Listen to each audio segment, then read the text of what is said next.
Hello class, have a good day and sorry for delay. क्योंकि बीच में अभी क्या था ना कि ये जो लॉज है हमारे ये चेंज करने की बातें चल रही थी, तो इसलिए क्लासेस अपलोड नहीं हुई। तो इसके लिए आई एम सो सॉरी। लेकिन अब जब ये क्लियर हो गया है कि 2024 में भी जो भी एग्ज़ाम हो जुडिशरी से रिलेटेड, उसमें हमारे पुराने लॉज ही आएंगे, यानी पुराने हमारे CRPC, CPC और इंडियन एविडेंस ही आने वाले हैं। ठीक है, तो अब जब आने वाले हैं तो इसको रिवाइज ही कर लें। तो हमने अपने रिसेंट क्लासेस में सेक्शन 29 तक कवर किया था, जहाँ तक मुझे याद है। तो अभी तक एक रिकैप हो जाता है, मतलब रिकैप ले लेते हैं छोटा सा कि हमने अभी तक क्या क्या कवर कर लिया है। तो सबसे पहली बात, हमने पूरा इंट्रोडक्शन जो होता है CRPC का, ठीक है, इसको हमने देख लिया कि इसका इन्फोर्समेंट डेट कब है, 1 अप्रैल ऑफ 1974। इसके अलावा जितनी भी डेफिनेशंस हैं, जो इम्पोर्टेंट डेफिनेशंस हैं, जैसे कि bailable, non bailable, cognizable, investigation वगैरह वगैरह, जितनी भी इम्पोर्टेंट डेफिनेशन थी उसको हमने देख लिया है। फिर उसके बाद हम उसके आगे बढ़ते हैं। हमें मिली क्या, कोर्ट्स क्या होती हैं, कोर्ट्स कौन इस्टेब्लिश करता है, उनके जो जजेस होते हैं उनका अपॉइंटमेंट कौन करता है, ये सब भी हमने देखा। फिर उसके बाद हम इसके बाद क्या देखे, पब्लिक प्रोसिक्यूटर के बारे में देख लिए। अब पब्लिक प्रोसिक्यूटर के बारे में देखने के बाद हमने जो मजिस्ट्रेट होते हैं, यानी हमारे क्रिमिनल लॉ में कितने टाइप के कोर्ट, कितने टाइप के जजेस होते हैं वो हमने देखा, जैसे court of session, JMFC, JMSC and executive magistrate. फिर उसके बाद हमने पावर्स देखी कि कौन कौन से जजेस के पास, कौन कौन सी कोर्ट के पास कितने पावर्स होती हैं, यानी वो उनका ज्यूरिडिक्शन कितना ब्रॉड होता है, इसके बारे में हमने देखा। जिसके मतलब सेक्शन 28, 29 तक हमने कवर कर लिया है। ठीक है, अब आज हम स्टार्ट करेंगे अपना सेक्शन 30 से। 30 क्या है, sentence of imprisonment in default of fine. तो सबसे पहले इसका जो ध्यान रखने वाली बात है वो बात कर रहा है डिफॉल्ट ऑफ फाइन। इसका बेसिकली मीन ये है कि जब कोर्ट हमारे ऊपर हमारे नहीं, जब कोर्ट किसी एक्यूज्ड के ऊपर फाइन इम्पोज करती है किसी भी कमीशन के उसके मतलब अगेंस्ट, जब वो गिल्टी करार किया जाता है और उनके अगेंस्ट या तो पनिशमेंट दी जाएगी या तो उनको सेंटेंस दिया जाएगा। ठीक है, जितने भी पीरियड का उनको सेंटेंस देना हो वो दिया जाएगा, और प्लस उनको फाइन देना पड़ता है। तो अगर वो फाइन एक्यूज्ड पे नहीं करता है टाइम पे, भाई वो जेल में है, ठीक सेंटेंस उसको इम्पोज कर रही हो, तो वो चीज़ हमारा जो है वो जेल अथॉरिटी के अंदर चली जाती है। बट फाइन जो होता है वो तो एक्यूज्ड ही सबमिट करेगा ना कोर्ट को। लेकिन अगर वो फाइन देने में कतराता है या फाइन देने में डिले करता है या तो फाइन देता ही नहीं है, तो ऐसी कंडीशन में हम उनको कहते हैं डिफॉल्ट ऑफ फाइन। ठीक है, यानी डिफॉल्ट ऑफ फाइन। तो सेक्शन 30 जो है वो इसी की बात करता है कि अगर कोई एक्यूज्ड डिफॉल्ट ऑफ फाइन यानी फाइन देने में डिफॉल्ट करता है, तो उस कंडीशन में हमारी जो कोर्ट है, जो मजिस्ट्रेट है, उनको कितना इम्प्रिजनमेंट देने का पावर है। तो इसमें यही बोला गया है कि the court of the magistrate, यानी मजिस्ट्रेट की यहाँ बात की जा रही है, ना हाई कोर्ट की बात की जा रही है, ना कोर्ट ऑफ सेशन की बात की जा रही है। ठीक, ये ध्यान रखने वाली बात है, क्योंकि इसी से रिलेटेड जो है हम पढ़ते हैं अपना उसमें सेक्शन 65 ऑफ आईपीसी हमारा सेक्शन जो 65 है वो भी फाइन से रिलेटेड ही बात करता है। लेकिन वहाँ पे जो अथॉरिटीज़ दी हुई हैं वो हाई कोर्ट और कोर्ट ऑफ सेशन है, मजिस्ट्रेट के बारे में वहाँ नहीं बताया गया है। तो मजिस्ट्रेट ये जो एक कहते हैं ना वैक्यूम है बीच में, तो इसको ही फिल करने के लिए सेक्शन 30 हमारे CRPC में जोड़ा गया। तो इसमें मजिस्ट्रेट की पावर दी हुई है, और इसमें क्या बोला गया है कि द कोर्ट ऑफ मजिस्ट्रेट में award such term of imprisonment in default of payment of fine as is authorised by law. तो इसमें मजिस्ट्रेट के पास जो पावर होती है किसी भी पर्सन को फाइन डिफॉल्ट मतलब किसी भी डिफॉल्टर को जो कि फाइन नहीं पे कर रहा है, तो उसको कहाँ कितनी सजा दे सकते हैं। तो यहाँ पे 2 कंडीशंस बताई गई हैं जिसको देख कर ही उनको सजा देनी पड़ेगी। पहला क्या है, is not in excess of the power of magistrate under section 29। हमने 29 में क्या पढ़ा, मजिस्ट्रेट की पावर्स। ठीक, यानी हमारे CJM, JMFC, JMSC के पास कितनी पावर्स है वो हमने 29 में देखा। तो वही बताया जा रहा है कि अगर मजिस्ट्रेट को डिफ़ॉल्ट ऑफ फाइन के लिए इम्प्रिजनमेंट देना है किसी भी एक्यूज्ड को, तो वो उतना ही दे सकती है जितना कि 29 में उसको पावर्स मिली हैं, उससे ज़्यादा नहीं दे सकती है। जैसे फॉर एग्जांपल अगर हम देखें तो अगर हम JMFC यानी judicial magistrate of first class को 3 साल की मतलब 3 साल तक की सज़ा दे सकते हैं और 10,000 ऑफ द रुपीज़ फाइन वो इम्पोज कर सकते हैं, ठीक है। तो ये उनका पावर है, लेकिन इस कंडीशन में JMFC 3 साल से ज़्यादा की सज़ा नहीं दे सकते हैं, ठीक। अगर वो उनको सज़ा देनी है तो 3 साल के अंदर ही वो सज़ा दे सकते हैं एक डिफ़ॉल्टर को जो कि फाइन नहीं पे कर रहा है। तो ये हमारा हो गया पहला कंडीशन। दूसरा कंडीशन क्या है कि shall not where imprisonment has been awarded as part of the substantive sentence exceed 1/4 of the term of imprisonment which the magistrate is competent to inflict। तो यहाँ पे एक वर्ड है 1/4। तो अगर ये लाइन किसी को नहीं भी समझ में आती है और ये एग्जाम में पूछा जाता है, पूछा कहाँ से जाता है 1/4, बस इतना ही याद कर लो काफ़ी है कि सेक्शन 30 में 1/4 जैसी कोई चीज़ दी हुई है, बस हो गया आपका प्री का काम। मेंस में उतना ये डीपली पूछा नहीं जाता है, लेकिन फिर भी इसका जो मीनिंग है वो ये होगा कि जो हमारे मजिस्ट्रेट साहब हैं वो अगर कोई भी इम्प्रिजनमेंट है जो कि सब्सटेंटिव सेंटेंस का पार्ट नहीं है, तो ऐसी कंडीशन में वो अपने जो मतलब जितना उनके पावर है उसका 1/4 इम्प्रिजनमेंट दे सकते हैं, ठीक। इतना वो देने के लिए कॉम्पिटेंट होते हैं किसी भी डिफ़ॉल्टर को जो फाइन नहीं पे कर रहे हैं। उसके बाद क्या बताया गया है कि the imprisonment awarded under this section may be in addition, ये इंपॉर्टेंट हो गया यहाँ पे, in addition to a substantive sentence. तो सबसे पहले तो हम जानते हैं कि सब्सटेंटिव सेंटेंस ऑफ इम्प्रिजनमेंट क्या होता है। तो एक होता है हमारा डिफ़ॉल्ट, एक होता है सब्सटेंटिव, ठीक। तो जो सब्सटेंटिव सेंटेंस होता है वो एक प्रॉपर सेंटेंस होता है जो कि जैसे 3 साल की सज़ा, 5 साल की सज़ा, 7 साल की सज़ा, उस ऑफेंस में कितनी सज़ा दी गई है इसके अकॉर्डिंग जो हमको जो किसी एक्यूज्ड को सेंटेंस दिया जाता है वो होता है सब्सटेंटिव। इसके अलावा जो किसी डिफ़ॉल्ट के बेस पे सेंटेंस दिया जाता है, जैसे कि अभी हमने पढ़ा कि डिफ़ॉल्ट ऑफ फाइन के बेस पे जो सेंटेंस दिया जा रहा है इसको डिफ़ॉल्ट सेंटेंस कहते हैं, ठीक। तो ये डिफरेंस होता है। तो इसमें यही बताया गया है कि अगर कोई सेंटेंस है जो कि डिफ़ॉल्ट ऑफ फाइन के बेसिस पे दी जा रही है तो वो हमारे सब्सटेंटिव सेंटेंस ऑफ इम्प्रिजनमेंट के एडिशन में चलती है, ठीक है। यानी इन एडिशन टू सब्सटेंटिव, यानी जो कि हमारा जो डिफ़ॉल्ट सेंटेंस है और जो सब्सटेंटिव सेंटेंस है ये दोनों एडिशन में रहेंगे। जो आप जेल में हो, आपको 3 साल की सज़ा मिली है तो 3 साल की सज़ा वो रहेगी, उसके अलावा जो आपको डिफ़ॉल्ट इन फाइन के बेसिस पे जो सज़ा दी गई है वो भी उसमें ऐड हो जाएगा। ऐसा नहीं है कि उसी 3 साल में उसको जोड़ लो, ठीक। तो ये इन एडिशन हो गया। अब उसके बाद इसका एक जो हमारा 1/4 वाला फंडा है, इसका नॉर्मल सा फंडा ये है कि अगर इम्प्रिजनमेंट जो है वो सब्सटेंटिव सेंटेंस का पार्ट है, यानी उसको अवॉर्ड किया गया है उसके सब्सटेंटिव सेंटेंस के बिहाव पे, तो 1/4 का मतलब होता है कि जितनी भी पावर्स हैं मजिस्ट्रेट के पास उसका 1/4, ठीक। जैसे कि यहाँ पे दिया हुआ है सेक्शन 30, CGM के पावर, हमारे CGM के पास कितनी पावर होती है 7 साल की सज़ा देने के लिए। 7 साल का 1/4 निकाले यानी 7 84, ठीक। 1 साल में 12 महीने, 12 7 84, तो ये हो गया हमारा मंथ। 1/4 अगर हम इसको निकालते हैं तो आ गया 21 मंथ। यानी हमारे जो CGM साहब हैं वो डिफ़ॉल्ट सेंटेंस जो है वो 21 मंथ से ज़्यादा नहीं दे सकते। दूसरी कंडीशन ऐसे ही JMFC जो है 3 साल, वही चीज़ 1 साल में 12 महीने, 12 तिहाई 36, 1/4 9 मंथ। यानी JMFC जो है वो हमारे 9 मंथ से ज़्यादा डिफ़ॉल्ट सेंटेंस नहीं दे सकते। उसी प्रकार JMSC जो है वो हमारे 3 मंथ से ज़्यादा डिफ़ॉल्ट सेंटेंस नहीं दे सकते हैं। ये हो गया हमारा सेक्शन 30। तो ये थोड़ा ट्रिकी है, लेकिन इसमें उतना ज़्यादा घुसने की ज़रूरत नहीं है। सीधी सी बात कि जो मजिस्ट्रेट है वो अपने पावर की एक्सेस में कोई भी डिफ़ॉल्ट सेंटेंस नहीं दे सकते, और दूसरा अगर वो देते भी हैं तो वो 1/4 से ज़्यादा नहीं होगा। इतना ही पूछा जाता है।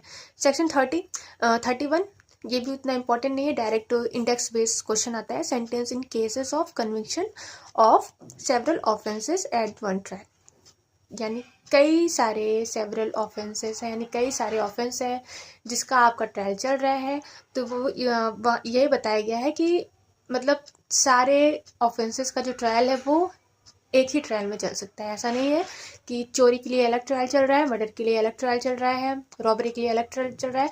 अगर सब एक ही केस से जुड़ा हुआ है, एक ही पॉइंट से जुड़ा हुआ है, तो सब चीज़ का ट्रायल एक में ही चलेगा। सेक्शन 31 का मेन यही है, और ये हमारा सेक्शन 71 ऑफ द आईपीसी से आईपीसी के साथ पढ़ा जाता है। ठीक है। सेक्शन 32 इतना इम्पोर्टेंट नहीं है।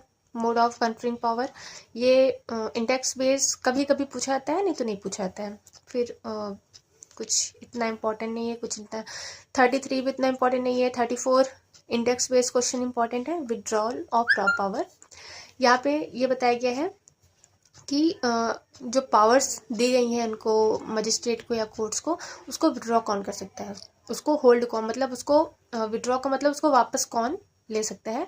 तो ये पावर हमारे हाई कोर्ट और स्टेट गवर्नमेंट को मिली है कि द हाई कोर्ट और the state government as the case may be may withdraw all और any of the power conferred by it under the court और एनी पर्सन और by any officer subordinate to it, यानी high court और state government के सब ordinate जो भी authorities हैं, जो भी कोर्ट्स हैं, अगर ये दोनों चाहती हैं तो उनके जितने भी पावर उनको दी गई है उसको विड्रॉ कर सकती हैं, यानी उनसे उनकी पावर को ले सकती हैं। तो ये हो गया हमारा 34। यहाँ पे जितने मतलब ऑफिसर्स के बारे में जो बात हो रही है वो हाई कोर्ट से रिलेटेड है। और any power conferred by CJM और by district magistrate may be withdrawn by the respective magistrate by whom such, यानी CJM और डिस्ट्रिक्ट मजिस्ट्रेट के बारे में क्या बोला जा रहा है कि इनकी पावर को भी विड्रॉ किया जा सकता है, किसके द्वारा, जो कि इनको पावर दिए हैं। तो वही सीधी CJM को कौन दिया है, जुडिशियल जो CJM को जो पावर्स दी हुई हैं वो भी स्टेट गवर्नमेंट के द्वारा दी हुई है, डिस्ट्रिक्ट मजिस्ट्रेट को जो पावर दी हुई है वो भी स्टेट गवर्नमेंट के द्वारा दी हुई है। तो विड्रॉ कौन कर सकता है, यही लोग कर सकते हैं। फिर हम आते हैं सेक्शन 35। ठीक है। 35 में क्या है, पावर्स ऑफ जजेस and magistrate exercisable by their successor in office. तो इसमें यह वही बताया गया है कि जजेस हैं, मजिस्ट्रेट हैं, उनके जो ऑफिसर्स होती हैं, कौन ऐसा मतलब कौन सी ऐसी अथॉरिटी होगी जो कि उनकी सक्सेसर कहलाएगी। तो ऐसी कंडीशन में यहाँ पे दो ही इम्पॉर्टेंट है कि अगर ऐसा डाउट अराइज होता है कि एडिशनल और असिस्टेंट जज के जो ऑफिस है उनके लिए कौन सक्सेसर माना जाएगा उनकी ऑफिस के लिए, तो अगर कोई डाउट होता है तो ऐसी कंडीशन में सेशन जज जो है वो डिटरमाइन करते हैं कि कौन से जज हैं, ठीक है, कौन से ऐसे अथॉरिटी हैं जो कि सक्सेसर इन ऑफिस कहलाएंगे। किसके कंडीशन में, एडिशनल एंड असिस्टेंट जज की कंडीशन में, यानी एडिशनल और असिस्टेंट सेशन जज हमने पहले भी पढ़ा है कि सब ऑर्डिनेट होते हैं किसके, सेशन जज के। थर्ड में वही सेम चीज़ है कि यहाँ पे CJM एंड DM की बात की गई है, डिस्ट्रिक्ट मजिस्ट्रेट की।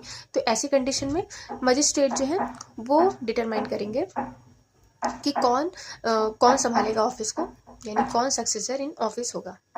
तो 35 इतना इम्पोर्टेंट नहीं है। फिर हम आते हैं अपने चैप्टर नंबर 4। अब चैप्टर नंबर 4 हमने चैप्टर नंबर 3 पढ़ लिया जहाँ पे पावर्स थे, ठीक, सारी ज्यूरिडिक्शन दी हुई थी चैप्टर नंबर 3 में। चैप्टर 4 में हमको पुलिस, यहाँ से पुलिस का जो एक आइडिया होता है, पुलिस का जो एक रोल होता है वो हमको देखने को मिल जाता है।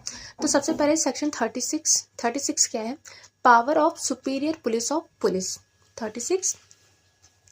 तो इसमें पुलिस की जो एक सुपीरियर पावर होती है, पुलिस की एक पावर बताई गई है इसमें।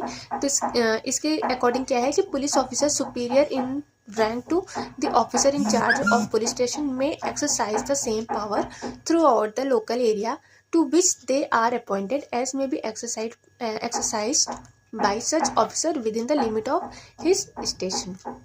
तो वही कि जो पुलिस ऑफिसर के जो सुपीरियर होते हैं वो होते हैं हमारे police station officer in charge of the police station. और वो जितने भी मतलब उनके जुरिडिक्शन में जितना उनके जो पुलिस स्टेशन है उनको जितना जुरिडिक्शन दिया हुआ है वो वहाँ पे अपनी पावर्स को अपने अकॉर्डिंग यूज़ कर सकते हैं या उनकी पावर्स वहाँ पे होती हैं। फिर हम आते हैं सेक्शन नंबर 37।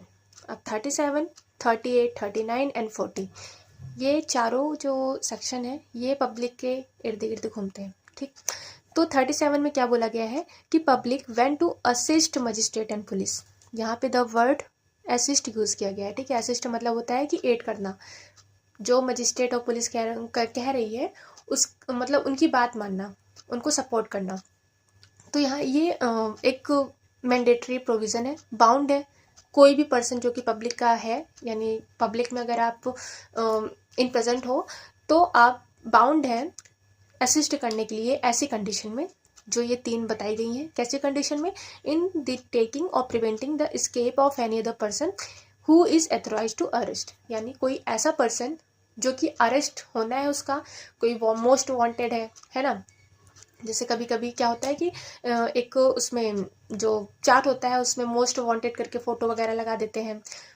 कोई टेररिस्ट है, मतलब कोई ऐसा पर्सन जिसका अरेस्ट होना बहुत ही ज़्यादा ज़रूरी है और पुलिस उसको अरेस्ट कर रही है, या होता है ना कभी कभी रोड पे ही भाग रहे होते हैं। तो ऐसी कंडीशन में अगर आपको मौका मिलता है उसको पकड़ने का तो पकड़ लीजिए, मतलब उनको हवाले कर दीजिए पुलिस ऑफिसर के। तो वही यहाँ पे बताया गया है कि उसको भागने से रोकना, अगर रोक सकते हैं तो ये एक असिस्टेंस कहलाएगा।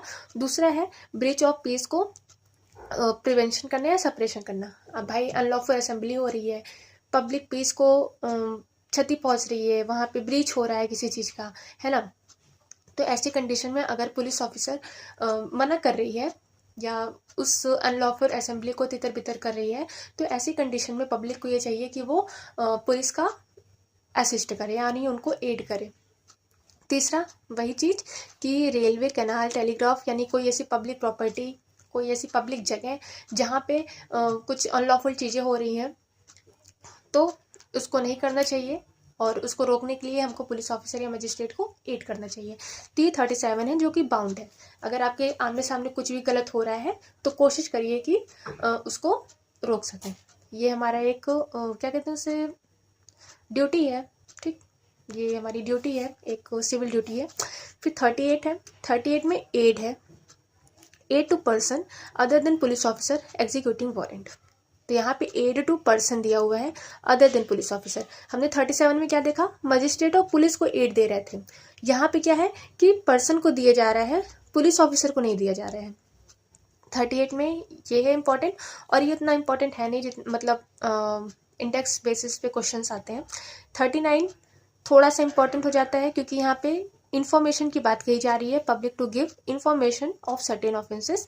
तो यहाँ पे सर्टेन ऑफेंसेस में इतने सारे ऑफेंस बताए गए हैं तो इसको एक मतलब एक आध 2 बार पढ़ लीजिए, याद हो जाएगा।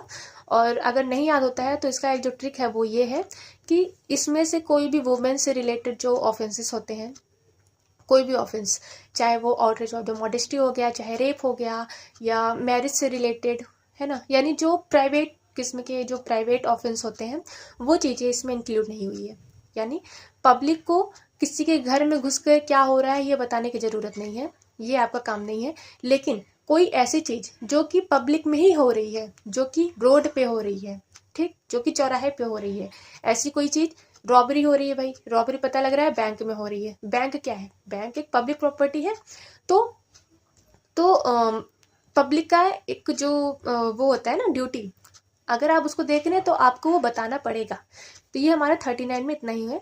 यहाँ पे कुछ ऑफेंसेस दिए हुए हैं और बाउंड किया गया है कि अगर पुलिस आपसे इन सब चीज़ों के बारे में पूछताछ करती है तो आपको सच अगर आपको पता है तो बताना पड़ेगा। 39 इम्पॉर्टेंट इसीलिए है।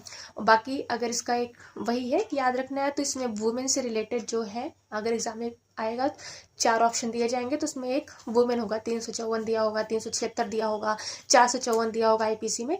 तो बस वही टिक कर लीजिए कि हाँ ये चीज़ हमारा 39 में नहीं दिया हुआ है, बस इतना इंपॉर्टेंट है इसमें। 39 40 में विलेज की बात की हुई है। अब विलेज हमारा सीधे रिलेटेड हो जाता है ग्राम पंचायत से। Duty of officer employed in connection with the affair of village to make certain report. अब हमारा जो ऑफिसर्स हैं जो कि विलेज से रिलेटेड है, तो भाई विलेज से रिलेटेड कौन होता है? पंचायत, ग्राम सभा। तो अगर कोई ऐसी कंडीशन है, कोई ऐसा अफेयर है जो कि, या कोई ऐसी रिपोर्ट है जो कि किसी विलेज से मतलब किसी विलेज से क्या कहते हैं उसे, कनेक्शन है, उसका कनेक्ट है, तो ऐसी कंडीशन में ये पुलिस मतलब को एक्सपेक्ट किया जाता है कि अगर आपसे कोई ऐसी रिपोर्ट मांगी जा रही है तो आप दीजिए। Every officer employed in connection with the affair of village and every person residing in village shall forthwith communicate to nearest magistrate or to officer in charge of nearest police station nearer। मतलब कोई भी ऐसी चीज़ें जैसे illegal यहाँ पे हो रही थी वैसे इलीगल यहाँ पे हो रही है, उनको कोई भागा हुआ मतलब वो मिल गया, क्या कहते हैं उसे, भागा हुआ ऑफेंडर मिल गया, ठीक, या किसी भी विलेज ऑफिसर को लग रहा है कि हमारे यहाँ कुछ गलत होने वाला है, कुछ कोई नॉन बेलेबल ऑफेंस घटने वाली है, मतलब ऐसे बहुत सारी चीज़ें होती हैं, ऐसे बहुत सारे ऑफेंसेस होते हैं जो कि विलेजेस में घटते हैं। तो अगर ग्राम पंचायत को ये लग रहा है कि उनके यहाँ ये होने वाला है, तो वो जो मजिस्ट्रेट होंगे, उनके जो सबसे नियरेस्ट मजिस्ट्रेट होंगे, उनके यहाँ ये रिपोर्ट पहुँचाएंगे, या फिर जो पुलिस स्टेशन उनके जो नियरेस्ट होंगे उनको भी ये दे सकते हैं असिस्टेंट। ये होता है स्पेसिफिक असिस्टेंट।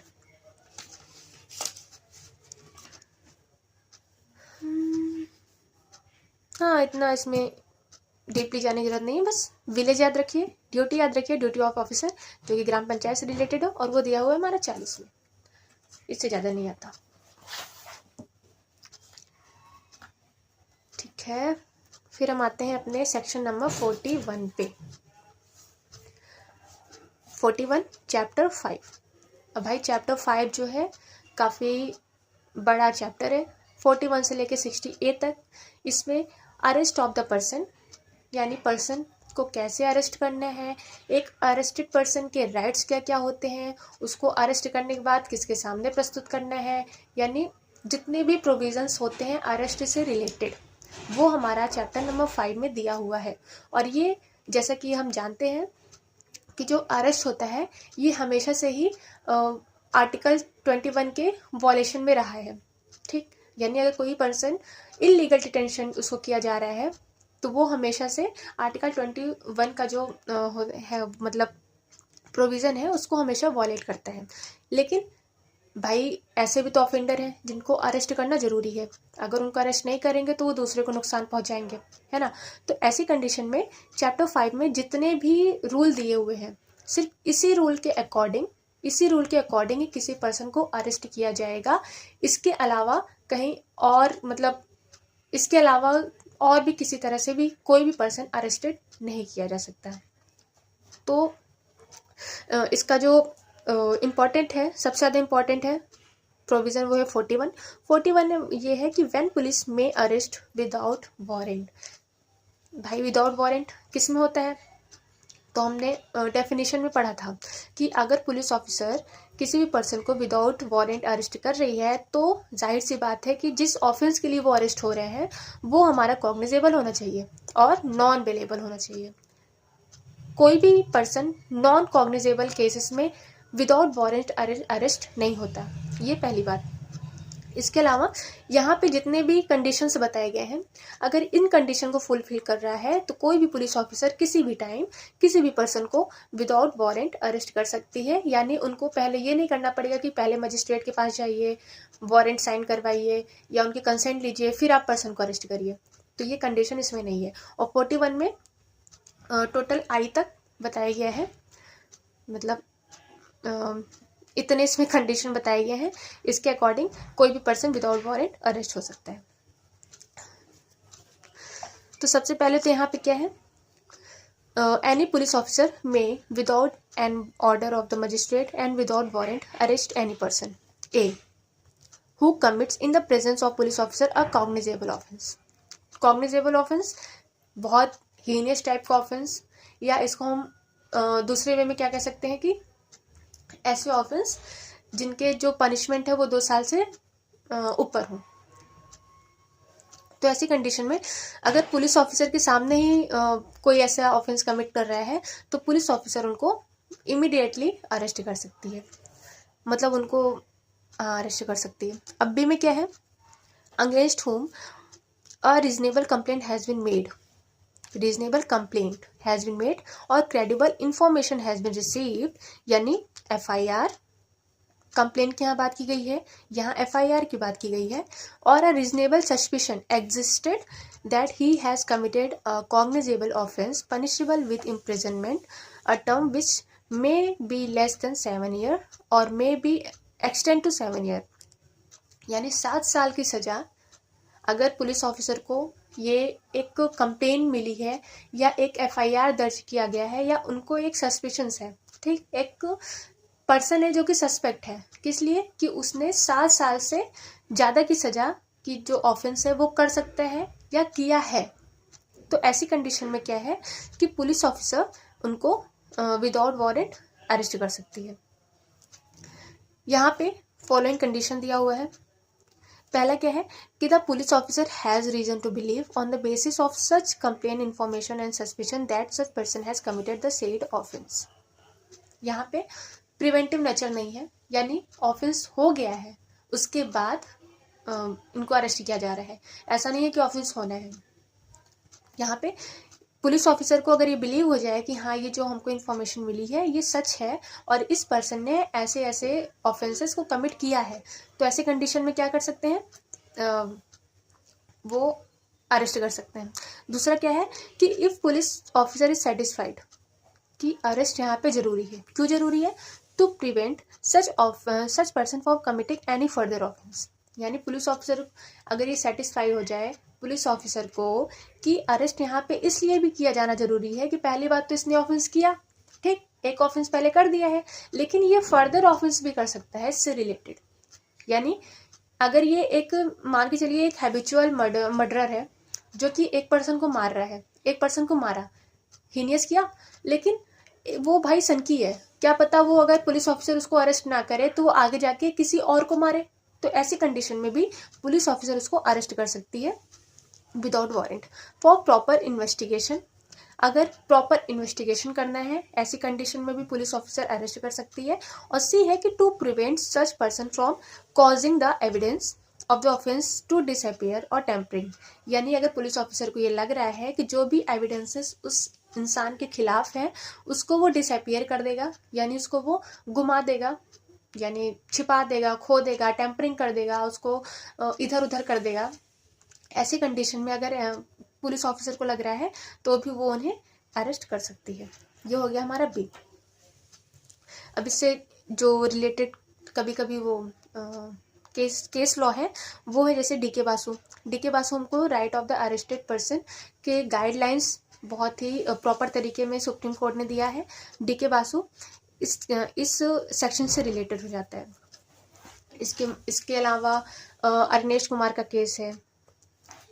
डी में क्या है, to prevent such person from making any inducement threat और प्रॉमिस एनी पर्सन, यानी पुलिस ऑफिसर को ये लग रहा है कि अगर इस पर्सन को हम नहीं पकड़े तो जो विटनेसेस हैं, जो पर्सन जिनको कोर्ट में लाना जरूरी है, वो उनके साथ इंड्यूसमेंट कर सकता है, उनको डरा सकता है, धमका सकता है कि अगर तुम मेरे खिलाफ कोर्ट में जाके कुछ बोलोगे तो मार दूंगा, ये कर दूंगा, वो कर दूंगा, तो ऐसी कंडीशन में भी उनको अरेस्ट किया जा सकता है। अब उसके बाद BA, ये मतलब पूरा अगर इसको ना पढ़ें तो एक एक कीवर्ड है जो कि इंपॉर्टेंट हो जाता है। बी है against whom any credible information has been received, जो कि 7 साल से ज़्यादा की सज़ा और डेथ सेंटेंस, कोई ऐसा ऑफेंस कमिट किया हुआ है जो कि एक कॉग्निजेबल ऑफेंस है और जिसकी सज़ा डेथ सेंटेंस या 7 साल से ज़्यादा की सज़ा हो सकती है, ऐसा कोई ऑफेंडर है उसको भी अरेस्ट विदाउट वारंट कर सकते हैं। सी में क्या है, प्रोक्लेम्ड, यानी कोई भगोड़ा है, यानी कोई भागा हुआ ऑफेंडर है, उसको भी, अब भाई भागा है तो उसको तो जहाँ चाहो, मतलब जहाँ मिले वहीं पकड़ लो, वही वाली हाल है। तो अगर ये प्रोक्लेम्ड ऑफेंडर है तो उसको भी विदाउट वारंट अरेस्ट किया जा सकता है। डी है suspected to be a stolen property, अगर कोई ऐसा पर्सन है जो कि स्टोलन प्रॉपर्टी को मतलब प्रॉपर्टी स्टोलन प्रॉपर्टी को अपने अंडर में रखने का जो काम किया है, ऐसे पर्सन को भी अरेस्ट विदाउट वारंट, मतलब सेक्शन 41 के अंदर उसको भी विदाउट वारंट अरेस्ट किया जा सकता है। Who obstruct the police officer while in execution of his duty, यानी कोई ऐसा पर्सन, पुलिस ऑफिसर कोई काम कर रहा है, कोई किसी को असिस्ट कर रहा है या अपनी ड्यूटी कर रहा है और अदर पर्सन उनको रेजिस्ट कर रहे हैं, उनको रोक रहे हैं, उनको ऑब्स्ट्रक्ट कर रहे हैं। और जैसे होता है ना कि कोई कोई कैदी होते हैं, वो भागने की कोशिश करते हैं, एस्केप होना है उनको फ्रॉम लॉफुल कस्टडी, तो ऐसे कंडीशन में पुलिस ऑफिसर उनको अरेस्ट कर सकते हैं। एफ में क्या है कि अ डिजर्टर फ्रॉम आर्म फोर्स, मतलब आर्म फोर्स से कोई भागा हुआ इंसान है, यानी कोई भागा हुआ आर्मी मैन है, तो उनको भी अरेस्ट विदाउट वारंट का, मतलब विदाउट वारंट अरेस्ट किया जा सकता है। एस में क्या है, who being a release convict commit a breach of any rule 356। तो यहाँ पे ये बोला गया है कि भाई कोई कन्विक्ट है, उसको रिलीज किया गया है, ठीक, लेकिन क्या बोला गया है कि ये कंडीशन है, आपको माननी है, लेकिन आप उसको ही नहीं मान रहे हैं, उसको ही फॉलो नहीं कर रहे हैं, तो ऐसे कंडीशन में भी उनको पुलिस ले जा सकती है आराम से बिना वारंट के। आई में who for arrest any requisition with return has been another, मतलब जिनका अरेस्ट होना जरूरी है, जिनका अरेस्ट होना जरूरी है उसको तो अरेस्ट ही कर सकती है। अब यहाँ पे क्या है कि सेक्शन 2 में ये बोला जा रहा है कि no person concerned in a non cognizable offence और against whom a complaint has been made or credible information has been received shall be arrested except under a warrant of order magistrate। तो यहाँ पे सीधी सीधी सी ये बात की गई है कि जो जो सेक्शन हमारा 41 में जितने भी कंडीशन दिए हुए हैं, ये सारे ही एक कॉग्निजेबल ऑफेंस से रिलेटेड है। अगर कोई नॉन कॉग्निजेबल ऑफेंस का एक्यूज्ड है तो उसको बिना ऑर्डर ऑफ मजिस्ट्रेट के उसको पुलिस ऑफिसर अरेस्ट नहीं कर सकती है। तो ये हो गया हमारा section 41। Important case Joginder Kumar versus State of UP. इसमें क्या बोला गया है, an arrest cannot be made on a mere allegation of offence against a person और in a routine manner without any genuine complaint of proper investigation, यानी कोई भी person को ऐसे ही नहीं अरेस्ट किया जा सकता जब तक कि कोई ऐसी इंफॉर्मेशन उनके खिलाफ ना मिल जाए जो कि ये प्रूफ कर दे। प्रूफ तो नहीं करेगा, मतलब एक होता है ना कि एक प्राइमा फसाई हमको पता चल जाता है कि हाँ इसने ये किया है, इसको अरेस्ट करना जरूरी है। तो ऐसे केसेस में ही हमारा Joginder Kumar versus State of UP का केस इंपॉर्टेंट हो जाता है। तो ये भी हमारा सेक्शन 41 से रिलेटेड है। फिर हम आते हैं अपने सेक्शन नंबर 41 टू 41D। तो ये हमारे चारों सेक्शन इंपॉर्टेंट है और ये एडिट कब से हुए हैं, अमेंडमेंट ऑफ 2009 से। तो ये चारों ही इंपॉर्टेंट हो जाते हैं और ये अरेस्ट के बिहाफ पे ही हमसे मतलब अरेस्ट के बिहाफ पे ही ये प्रोविजंस देते हैं। तो 41A में क्या है कि notice of appearance before police officer. तो ये बेसिकली एक नोटिस की बात कर रहा है जो कि पुलिस ऑफिसर के द्वारा दी जाती है। किसे दी जाती है, the person shall, mandatory provision है, in all cases where the arrest of person is not required under section 41 का 1, यानी ऐसा कोई पर्सन है जिसके खिलाफ कंप्लेन, उनको पुलिस ऑफिसर को एक कंप्लेन दिया हुआ है, यानी एक FIR उनके खिलाफ दर्ज किया गया है, जो कि सेक्शन 41 जो भी हमने देखा अरेस्ट विदाउट वारंट वाला पूरा कंडीशन उसके अंतर्गत नहीं आती है। मतलब ऐसी कोई कॉग्निजेबल केस है पर ऐसे कोई केस नहीं है कि पुलिस ऑफिसर जाके उसको तुरंत अरेस्ट कर ले। तो ऐसी कंडीशन में पुलिस ऑफिसर क्या करेंगे कि एक नोटिस इशू करेंगे directing the person against whom a reasonable complaint has been made, यानी किसको डायरेक्ट करने के लिए, जो पर्सन है जिसके खिलाफ एलिगेशंस लगाए गए हैं कि आप आइए टू अपीयर बिफोर हिम, यानी आप आइए पुलिस स्टेशन पुलिस ऑफिसर के सामने जिनके पास वो इंफॉर्मेशन दी हुई है, आइए और इसको मतलब एक्सप्लेन करिए कि आपके खिलाफ जो एलिगेशंस लगाए गए हैं ये सही है या गलत। मतलब एक तरफ से आपको नोटिस देना कि आपके खिलाफ एक कंप्लेंट दायर की हुई है, आप इसके बारे में जान लीजिए। Where such notice is issued to any person it shall be duty of the person to comply with the term of notice. Shall है, मैंडेटरी है, यानी ऐसी कोई नोटिस अगर इशू की गई है तो जो पर्सन जिनको ये इशू की गई है उनकी ये ड्यूटी है कि वो इसके कंडीशन, इसके टर्म के साथ कंप्लाई करें। ऐसा नहीं है कि आपको नोटिस आया तो आप साइड में उसको रख दीजिए, नहीं, अगर आपको नोटिस आया तो आप उसको कंप्लाई करिए, उसमें जो जो टर्म्स दिए हुए हैं आप उनको कंप्लाई करिए, ये आपकी ड्यूटी है। थर्ड में क्या है, where such person complies and continues to comply with the notice he shall not be arrested. अगर पर्सन जो है वो उस नोटिस के साथ कंप्लाई करता है और मतलब पुलिस ऑफिसर के सामने प्रस्तुत होता है, यानी उसको जो जो काम करना चाहिए वो किया करता है, तो ऐसी कंडीशन में पुलिस ऑफिसर को उस पर्सन को अरेस्ट करने की कोई ज़रूरत नहीं है। भाई जब इंसान आपके सामने खुद ही आ जा रहा है तो आपको क्या ज़रूरत है उसके घर जाने की, है ना। तो वही चीज़ है यहाँ पे थर्ड में दिया हुआ है। अब फोर्थ में क्या है कि where such person at any time fails to comply, यानी जिस पर्सन को ये नोटिस इशू की गई है अगर वो फेल्स हो जा रहा है कंप्लाई करने के लिए, यानी उसकी जो ड्यूटी है वो नहीं प्रॉपर उसको कंप्लाई कर रहा है, उसको ड्यूटी नहीं निभा रहा है, तो ऐसी कंडीशन में पुलिस ऑफिसर अरेस्ट कर सकती है। ये हो गया हमारा सेक्शन 41 का ए। अब आते हैं सेक्शन नंबर 41 बी। 41 बी क्या है, procedure of arrest and duties of officer making arrest. तो यहाँ पे सीधी सी बात है कि अरेस्ट अगर किसी पर्सन को करना है तो उसका प्रोसीजर क्या होगा, और ऐसी कंडीशन में जो पुलिस ऑफिसर अरेस्ट कर रहे हैं उनकी ड्यूटी क्या होगी, ये हमको 41 बी में बताया गया है। और ये एक क्या मोस्ट इम्पॉर्टेंट प्रोविजन है। तो ऐसी कंडीशन में every police officer while making an arrest, कोई भी यानी सारे पुलिस ऑफिसर जो कि अरेस्ट कर रहे हैं उनको किन किन बातों का ध्यान रखना है। ए में bear a accurate, visible and clear identification, यानी आप प्रॉपर ड्रेस में जाइए, प्रॉपर आपका जो एक नेम प्लेट होता है, जो एक क्या कहते हैं उसे, बिल्ला वगैरह, मतलब आइडेंटिफिकेशन आपकी प्रॉपर दिखनी चाहिए कि हाँ आप एक पुलिस ऑफिसर हैं इस पुलिस स्टेशन के या इस ज्यूरिडिक्शन के, एक प्रॉपर आइडेंटिफिकेशन आपका होना चाहिए। बी क्या है, prepare a memorandum of arrest. तो ये क्वेश्चन पूछा जाता है कि अरेस्ट के लिए क्या मेमोरेंडम ऑफ मतलब मेमोरेंडम बनाना जरूरी है कि नहीं, तो हाँ जरूरी है। यानी पुलिस ऑफिसर को अगर अरेस्ट करना है तो उनको उसके पहले ही उनको एक मेमोरेंडम तैयार करना पड़ता है अरेस्ट के लिए, जो कि जब वो अरेस्ट करने जाएंगे तो attested by at least one witness, यानी वो अरेस्ट कर रहे हैं तो ऐसा तो है नहीं कि वो चुप्पे से अरेस्ट करके लाएंगे, तो वो अरेस्ट कर रहे हैं तो एक विटनेस की साइन उसमें होनी चाहिए, एक विटनेस की साइन उसमें मतलब उनको ले लेनी चाहिए, ऐसा बोला गया है मेमोरेंडम ऑफ अरेस्ट में। और दूसरा क्या है, countersign by person arrested, यानी एक विटनेस जो कि वहाँ के अगल बगल का होगा उस मेमोरेंडम में साइन लेना है, और दूसरा जो पर्सन अरेस्ट हो रहा है उसकी खुद की साइन भी लेना जरूरी है इस मेमोरेंडम में।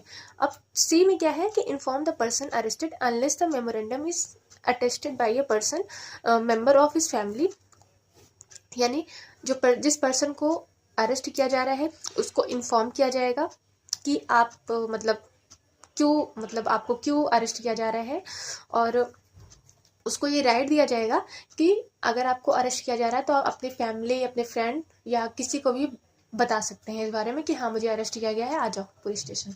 तो वो चीज़ हमारी 41 बी में बताई गई है।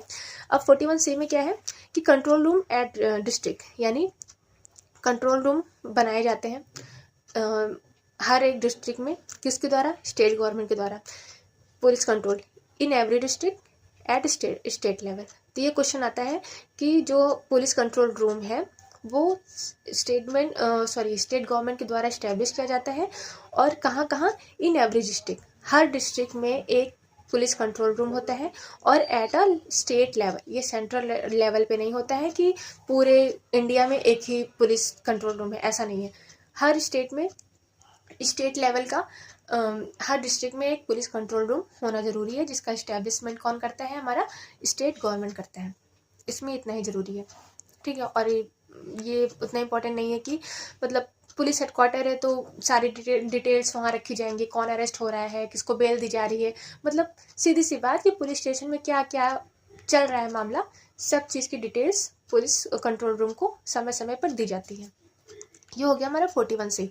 अब 41 डी, ये बहुत ज़्यादा इम्पोर्टेंट हो जाता है पहली बात तो मतलब ये मेंस के लिए भी इम्पॉर्टेंट है, प्री के लिए भी इम्पॉर्टेंट है, और इसको हम कहीं ना कहीं अपने कॉन्स्टिट्यूशन ऑफ इंडिया से भी जोड़ के पढ़ते हैं। तो ये क्या है कि right of arrested person to meet an advocate of his choice during interrogation. अब भाई कोई पर्सन है जिसको अरेस्ट किया गया है, तो उसको कई सारे राइट्स दिए जाते हैं कि आप जानिए कि आपको क्यों अरेस्ट किया गया है। आप अपनी फैमिली या अपने फ्रेंड्स को बता सकते हैं कि आपको अरेस्ट किया गया है, आप उनको छुड़ाने के लिए आ जाइए। ठीक, जैसे क्या कहते हैं कि आपकी राइट्स होता है कि ग्राउंड जानिए। उसके बाद एक हमारा 41D में ये भी है कि आप जिसको चाहें कोई भी एडवोकेट, भाई एडवोकेट आपके दोस्त हो सकते हैं या कोई ऐसा एडवोकेट जिसको आप जानते हैं, और आप उसके मतलब उनको हायर कर लीजिए। इंटेरोगेशन अगर आपसे इंटेरोगेशन हो रहा है पुलिस स्टेशन में, तो ये एक अरेस्टेड पर्सन का राइट है कि वो अपने एडवोकेट से मिले और अपने मतलब चॉइस के एडवोकेट से मिले। ऐसा नहीं है कि पुलिस स्टेशन वाले मतलब पुलिस ऑफिसर ला के देगा या कोई भी आ जाएगा, ऐसा नहीं है। ये अरेस्टेड पर्सन का राइट होता है कि वो अपने चॉइस के एडवोकेट से मिल सकते हैं। उनके साथ मतलब जितनी भी इंटेरोगेशन होती है वो बिफोर दी एडवोकेट ही होती है। तो ये हमारा सेक्शन 41D है। बस इतना इम्पोर्टेंट है इसमें इंडेक्स बेस पे। और ये एक हमारा नहीं मतलब जो अरेस्टेड पर्सन है उनका एक राइट है, एक बहुत ही इंपॉर्टेंट राइट है। फिर आता है सेक्शन नंबर 42, 43 एंड 44। तो ये इतना बड़ा देखने में लग रहा है, कुछ नहीं है, सीधी सी बात। सेक्शन 42 है arrest on refusal to give name and residence. तो पुलिस ऑफिसर है, उनके प्रेजेंस में कोई नॉन कॉग्निजेबल ऑफेंस है जो कि किसी पर्सन द्वारा कमिट किया जा रहा है, और ऐसी कंडीशन में पुलिस ऑफिसर अगर आपसे पूछे भाई अपना नाम बताओ, कहाँ रहते हो, क्या करते हो, है ना, यहाँ पे क्या कर रहे हो, और आप कतरा रहे हैं, आपको कुछ बताने नहीं है, भागना है, इधर करना उधर करना है, तो ऐसे कंडीशन में जो पुलिस ऑफिसर हो विदाउट वारंट आपको अरेस्ट कर सकती है। और अगर अरेस्ट कर लेगी, अरेस्ट करने के बाद अगर तुम बता दे रहे हो तो ठीक है भाई जाओ, अगर फिर भी नहीं बता रहे हो तो 24 घंटे के अंदर मजिस्ट्रेट के सामने आपको प्रस्तुत कर दिया जाएगा। 42 का ये है पूरा। इसमें बस इंपॉर्टेंट क्या है कि नॉन कॉग्निजेबल के बारे में बताया गया है, कॉग्निजेबल के बारे में नहीं बताया गया है, क्योंकि अगर आप कॉग्निजेबल ऑफेंस होता है तो आपसे पूछती ना, सीधे उठा लेती। तो ये 42 है। अब 43 में क्या है, arrest by private person and procedure on such arrest. यहाँ पे प्राइवेट पर्सन के बारे में बताया गया है 43। तो ये पहली बात तो इंडेक्स बेस पे क्वेश्चन इंपॉर्टेंट हो जाता है, और इसमें छोटी छोटी सी बात है कि प्राइवेट पर्सन को इतनी अथॉरिटी तो नहीं दी हुई है कि आपके सामने अगर कोई किसी को थप्पड़ मार रहा है तो आप उसको अरेस्ट कर लो, है ना, ऐसी चीज़ें तो होंगी नहीं। तो यहाँ पे सीधी सी बात ये है कि अगर किसी प्राइवेट पर्सन के सामने कोई किसी का मर्डर कर रहा है, कोई किसी का रेप कमिट करने वाला है, किसी को छेड़ रहा है, मतलब ऐसे कंडीशन जो कि कॉग्निजेबल है, कॉग्निजेबल ऑफेंस है और जो कि नॉन बेलेबल ऑफेंस है, तो अगर ऐसी सिचुएशन सामने आती हैं तो कोई भी प्राइवेट पर्सन किसी भी पर्सन को अरेस्ट कर सकता है। और अरेस्ट करने के बाद वो उस पर्सन को ऐसा नहीं है कि अपने घर पे रख लेगा, मतलब कहाँ रखेगा, अपने घर पे तो रखेगा नहीं, है ना। अगर इसमें एक और है कि प्रोक्लेम्ड ऑफेंडर है, जिसके खिलाफ सरकार ने मतलब प्रोक्लेमेशन उसको कर दिया है कि ये भागा उड़ा है, इसको पकड़ो। अगर ऐसा भी कोई इंसान दिखता है तो कोई भी प्राइवेट पर्सन उसको अरेस्ट कर सकता है, और अरेस्ट करने के बाद उसको पुलिस ऑफिसर के मतलब पुलिस स्टेशन में जाके उसको सौंप देगा, या फिर नियरेस्ट जो मजिस्ट्रेट होंगे उनको। ये हो गया 43, इतना ही इंपॉर्टेंट है इसमें।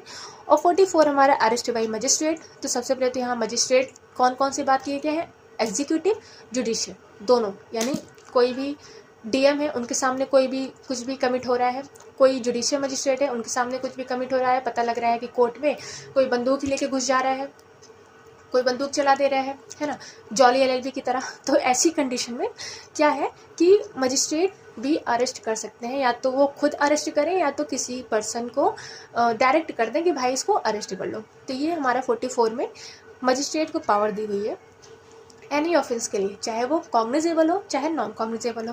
तो यहाँ पे हमको इम्पॉर्टेंट बात बस ये याद रखना है कि 42 में नॉन कॉग्निजेबल ऑफेंस है, 43 में non bailable, cognizable and any proclaim bye private person है, तो बहुत ही हीनियस होगा तभी उसको ऐसे अथॉरिटी दी जा रही है।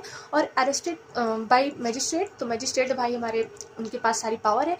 तो एनी ऑफेंस अगर उनके सामने कोई छोटी छोटी सी भी हो रही है, ठीक, कोई फॉल्स इंफॉर्मेशन दे रहा है, कोई फॉल्स एविडेंस प्रस्तुत कर रहा है, और मान लो मजिस्ट्रेट साहब को गुस्सा आ गया तो वो उसको भी अरेस्ट करवा सकते हैं, इतनी पावर है।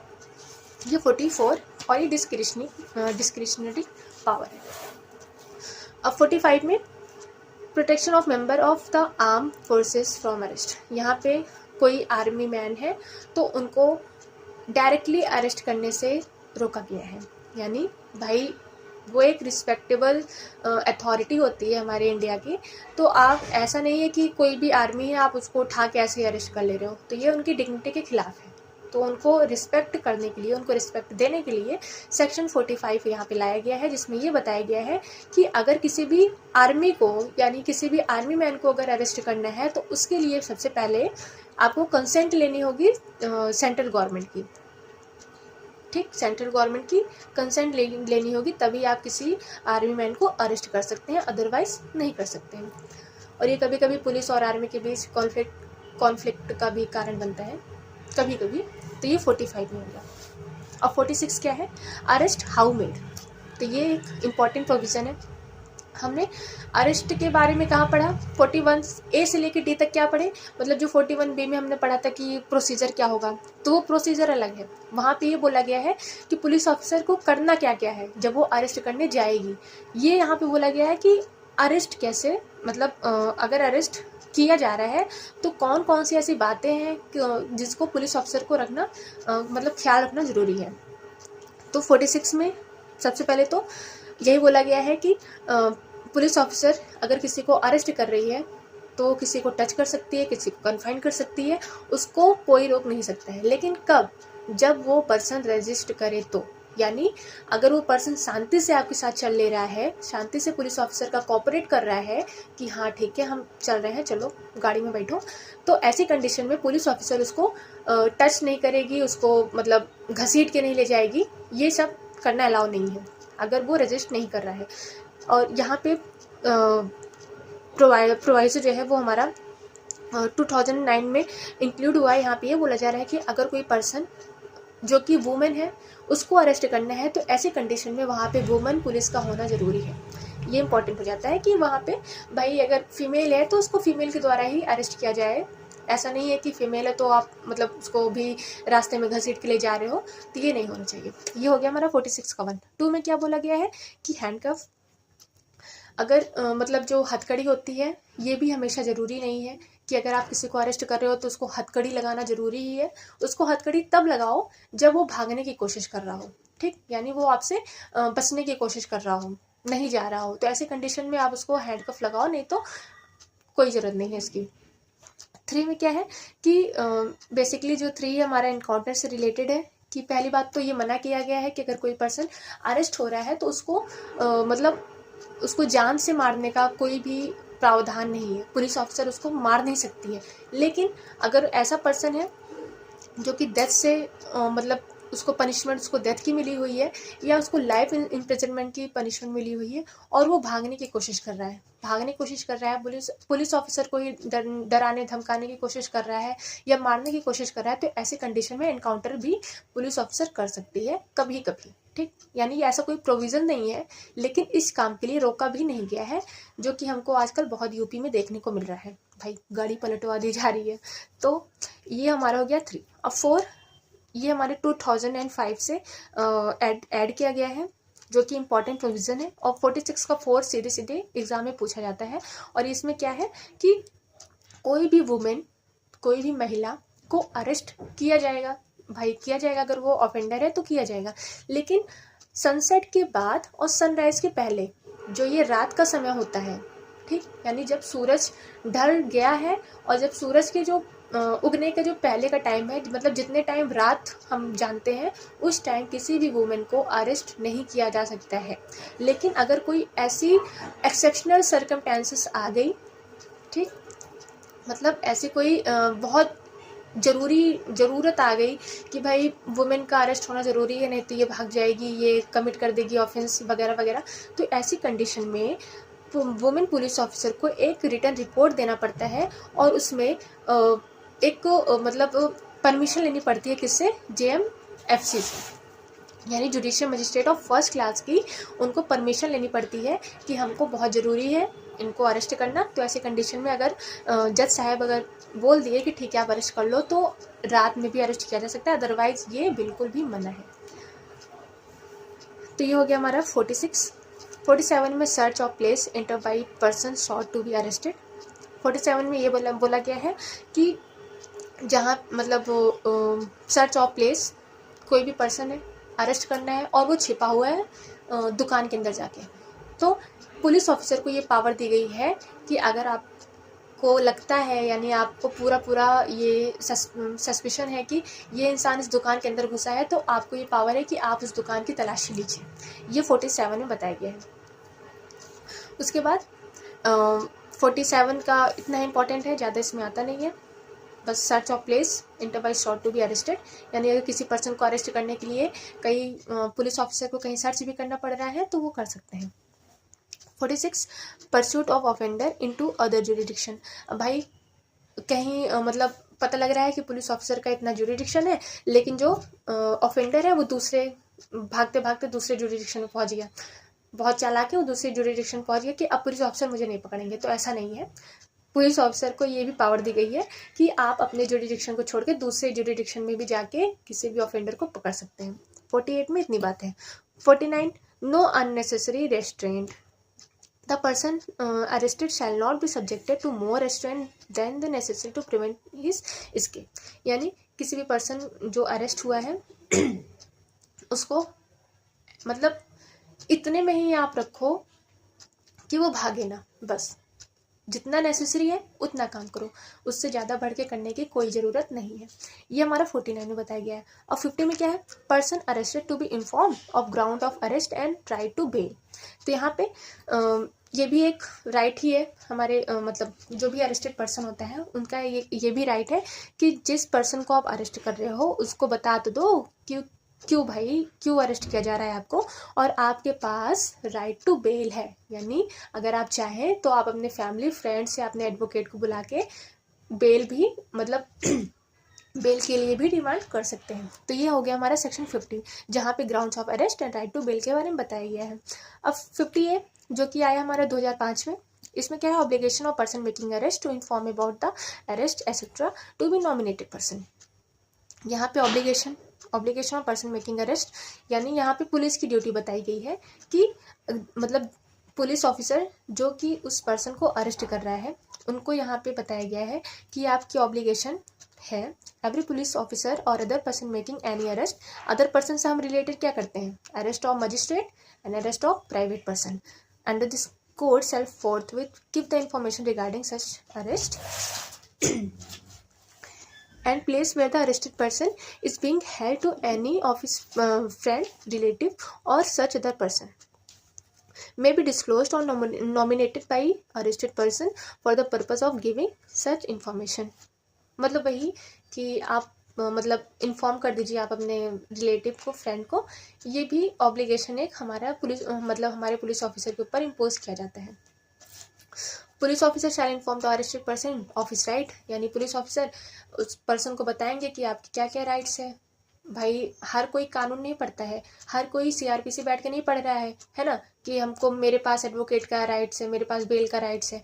तो सीधी सी बात है कि अगर आप किसी को अरेस्ट कर रहे हो तो पुलिस ऑफिसर एज अ ले मैन आपको बताएंगे कि आपके पास ये राइट है, अब आप चाहो तो आप इसको मतलब अप्लाई करो या तो ना करो, वो आपके ऊपर है, लेकिन बताना उनकी ड्यूटी है।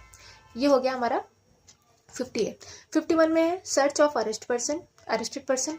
यहाँ पे पुलिस ऑफिसर को पावर दी हुई है कि जिस पर्सन को उन्होंने अरेस्ट किया है उनको वो सर्च कर सकते हैं, यानी जिस पर्सन को अरेस्ट किया भाई उसके पास मोबाइल मिलेगी, सिगरेट मिल रही है, तो पता लग रहा है किसी के पास कोई रिमोट मिल रहा है ना, कुछ भी मिल जा रहा है। मतलब एक पर्सन को पूरी तरह सर्च करने का जो पावर होता है वो पुलिस ऑफिसर के पास सेक्शन 51 में दिया हुआ है। इसमें ये बताया गया whenever a person is arrested without warrant और by private person under a warrant and cannot legally be admitted to bail, is unable to furnish bail, the officer making such arrest, मतलब सेम चीज वही कि किसी भी person को जो कि विदाउट वारंट अरेस्ट हुआ है या प्राइवेट पर्सन के द्वारा अरेस्ट किया गया है, तो उनको एक कस्टडी में रखा जाएगा, सेफली रखा जाएगा, उनका पूरा मतलब जांच की जाएगी, इनके पास क्या क्या है, क्या क्या मिला है, उसको एक डिटेल्स, उसकी पूरी डिटेल्स बना के रखी जाएगी अलग से। और अगर कोई फीमेल है तो उनके लिए फीमेल ही आएगी सर्च करने के लिए। 52 में क्या है, power to seize offensive weapons. तो ये भी जो ऑफेंसिव वेपन्स मतलब जो बंदूक हो गया या किसी प्रकार का नाइफ हो गया, चाकू हो गया, कुछ भी हो गया, है ना, तो ऐसे भी जो पावर वेपन्स होती हैं उनको सीज करने का पावर पुलिस ऑफिसर के पास होता है, कि अगर उनको दिख रहा है कि इस पर्सन ने ये लिया है तो उसको वो सीज कर सकते हैं। ओके दोस्तों, तो 53 से अब अगले क्लास में, and if you wish to learn more where act provision in easy way, such way, और तो please subscribe, like and share my channel it's for judiciary, and thank you so much.